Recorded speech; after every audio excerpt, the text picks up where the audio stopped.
Well, moving now to how the U.S. Army takes care of all this land. Behind me, you see one of the many streams that runs through Fort Polk. What you may not know is that many of these streams serve as the headwaters for Louisiana waterways designated as state, natural, and scenic rivers.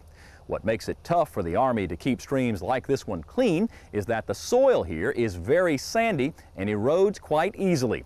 As This Week in Louisiana Agriculture's Avery Davidson shows us, the Army uses practices rooted in agriculture to protect the land itself from disappearing, as well as the habitats of threatened species. When a nearly 20-ton vehicle like the Stryker goes off-road here at Fort Polk, it really leaves its mark on the land. And another, and well, you get it. The problem is the majority of the soil here is labeled as either highly erodible or potentially highly erodible.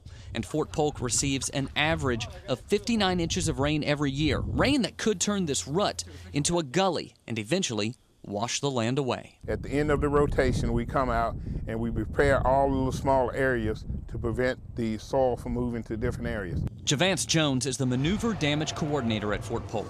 Before he accepted the challenge of maintaining these rolling prairies, he worked for the USDA. It's just like any farming activity. You have to have a grass source.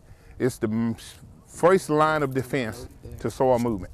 That's why Jones and Conservation Branch Chief Wayne Ferris routinely check the soil, smooth out the rough spots, and quickly plant grasses like Bermuda bahia and rye to hold the dirt in place. If we didn't come in and plant sources of vegetative cover, we would have soil losses. And in this area, we're already at a high threshold of soil movement. All around the training areas at Fort Polk and within the Kisatchie National Forest are sediment catch basins.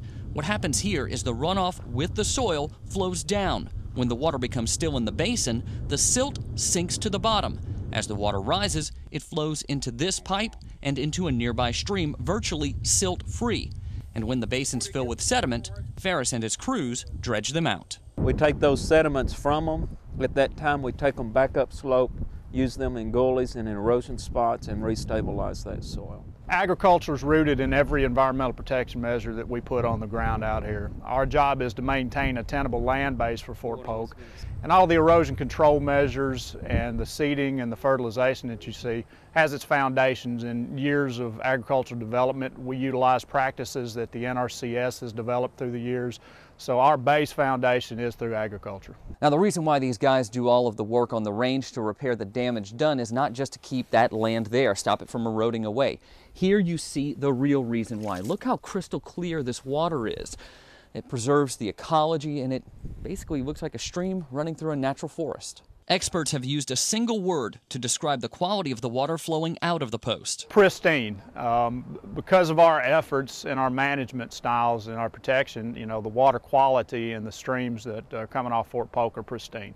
But care for that pristine water does not stop where military vehicles cross streams. Crossings are built over arched metal, so the water flows over a natural soil bed.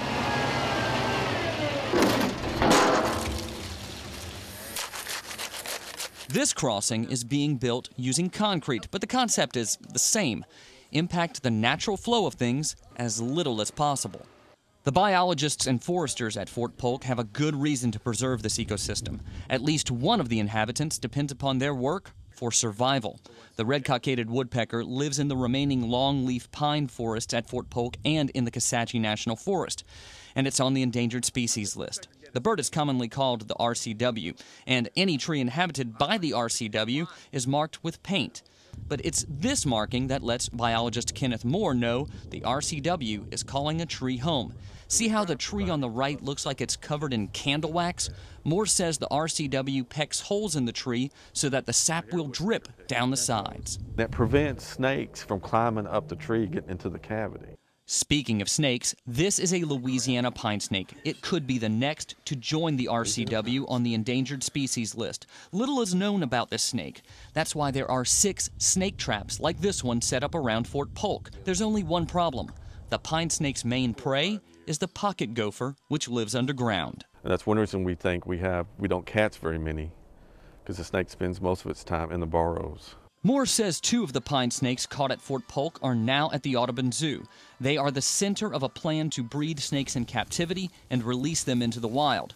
A wild that may have washed away without the work of the U.S. Army. The Integrated Natural Resources Management Program that we have takes all of that into consideration while ensuring that we provide viable training land for our fighting forces in the global war on terror. Which is what makes the fight to save this land a worthy battle. At Fort Polk, I'm Avery Davidson for This Week in Louisiana Agriculture.